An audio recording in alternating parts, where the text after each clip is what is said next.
নমস্কার বন্ধুরা, welcome back to live আড্ডা ফুটবল। তো বন্ধুরা, আরও একটা নতুন ভিডিওতে তোমাদের সকলকে স্বাগত জানাই। তো বন্ধুরা, ভিডিওটা শুরু করার আগে তোমাদের কাছে একটাই অনুরোধ, সেটা হচ্ছে যে আমাদের এই চ্যানেলে যারা প্রথমবার তারা কিন্তু অবশ্যই আমাদের এই চ্যানেলটাকে সাবস্ক্রাইব করে পাশে থাকা বেল আইকনটি অল করে রাখবে, যাতে সবার প্রথমে এরকম খেলার আপডেট তোমাদের কাছে পৌঁছে যায়। তো বন্ধুরা, এই ভিডিওতে তোমাদের কাছে মাত্র আমি 100 লাইকের আশা রাখছি। তো আশা করছি তোমরা প্রত্যেক ভিডিওর মতন এই ভিডিওতে 100 লাইক কমপ্লিট করে দেবে। তো বন্ধুরা, আছে বিশেষ কিছু আপডেট তোমার সঙ্গে শেয়ার করার আছে। তো তোমরা ভিডিওটা একটু স্কিপ না করে পুরোটা দেখতে থাকো। আশা করি তোমরা সব কিছু বুঝতে পারবে এই ভিডিওতে। একটু স্কিপ করলে কিন্তু তোমরা কিছু বুঝতে পারবে না। তো আজকে বিশেষ আপডেট তোমার সঙ্গে শেয়ার করার আছে। তো দেখো, এই মুহূর্তে মোহনবাগানে Greg Stewart, Jason Cummings, Jamie Maclaren ভালো খেললেও এদিকে একটা প্লেয়ারের কিন্তু খামতি থেকেই যাচ্ছে, সেটা কিন্তু আমাদের সবার বস দিমিত্রি পেত্রাতস। তো দিমিত্রি পেত্রাতসের এই মুহূর্তে খারাপ ফর্মের জন্য তাকে কিন্তু অনেক কথা শুনতে হচ্ছে মোহনবাগান সমর্থকদের থেকে।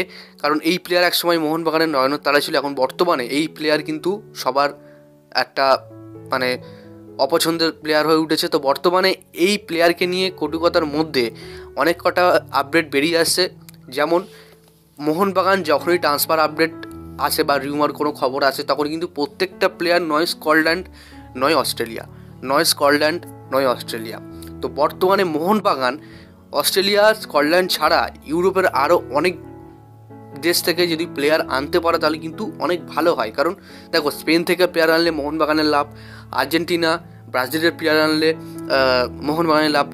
এবার অনেকে বলবে, দেখো ইস্টবেঙ্গলেও তো অনেক ব্রাজিলের প্লেয়ার আছে, অনেক আর্জেন্টিনার প্লেয়ারও আছে আইএসএলে, তারা কী করছে? তাদের কিছু দেখতে পাচ্ছি না। দেখো, একটা কোয়ালিটি, আর্জেন্টিনার প্লেয়ার মানে সে ভালো হবে তার কি কোনো মানে নেই। আর যে মোহনবাগান যখনই প্লেয়ার তোলে তারা কিন্তু বেছে ভালো প্লেয়ারই তোলে। তো সেক্ষেত্রে আর্জেন্টিনা আর ব্রাজিল থেকে যদি মোহনবাগান এত টাকা দিয়ে কোনো ভালো বিদেশি নেয়, তাহলে কিন্তু অবশ্যই আমরা একটু ভালো পারফরমেন্স দেখতে পারবো। এই ইস্টবেঙ্গল, এই বেঙ্গালুরু, এদের মতন পারফরমেন্স আমরা দেখতে পারবো না এই টিমদের মতো যারা এইসব বিদেশি এনে খেলাচ্ছে। তো মেন মোদ্দা কথাটা হচ্ছে, মোহনবাগান স্কটল্যান্ড অস্ট্রেলিয়া ছাড়াও অন্য দেশ থেকে যদি বিদেশি আনতে পারে তাহলে কিন্তু অবশ্যই খবরটা ভালো হবে। কিন্তু এই মুহূর্তে খবর বেরিয়ে আসছে যে মোহনবাগান দুটো দেশের প্রতি আকৃষ্ট হচ্ছে, এবং রিউমারটাও বেরিয়ে আসছে যে স্কটল্যান্ড বা অস্ট্রেলিয়া থেকে কোনো এক প্লেয়ারকে আনতে পারে মোহনবাগান এই সামার ট্রান্সফারে, এবং কোনো এক প্লেয়ারকে কিন্তু মোহনবাগান ছেড়েও দিতে পারে এই সামার ট্রান্সফারে। তবে সেই সামার ট্রান্সফারে রিলিজ করা প্লেয়ারটা কে হতে পারে তোমরা কিন্তু অবশ্যই কমেন্ট বক্সে জানাও। আর তোমাদেরকে আমি হিন্টও দিচ্ছি, এক হচ্ছে নুনো রেইস, দুই হচ্ছে দিমিত্রি পেত্রাতস। তো এই দুটো প্লেয়ারের মধ্যে কোন প্লেয়ারকে মোহনবাগান ছেড়ে দিতে পারে তোমাদের কি মনে, অবশ্যই কিন্তু তোমরা কমেন্ট বক্সে জানিয়ে দেবো, এবং আপডেট আসলে আমি তোমাদের সঙ্গে অবশ্যই শেয়ার করব। তবে এই দুটো প্লেয়ারের উপরেই মোহনবাগান নজর রেখেছে। তো দেখা যাক পরবর্তীকালে কী হয়। তো তোমাদের কী মনে হয় তোমরা কিন্তু অবশ্যই কমেন্ট বক্সে জানিয়ে দিও। আর সাহালকে নিয়ে একটা খবর আছে, সাহালের চোটে কিন্তু এখনও সারেনি, তাকে কিন্তু ফিরতে আরও সময় লাগবে, যে কিন্তু আমরা সবাই দেখেছি।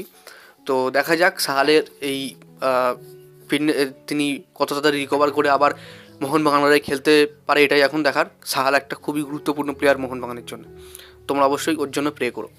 তো যাই হোক বন্ধুরা, আজকের জন্য ভিডিওটা এতটাই ছিল। যেহেতু আমাদের ভিডিওটা একটু ভালো লাগে অবশ্যই লাইক করে দেবে, আমাদের এই চ্যানেলে প্রথমবার জন্য হতে চ্যানেলটাকে সাবস্ক্রাইব করে পাশে থাকা বেল আইকনটি অল করে রাখো।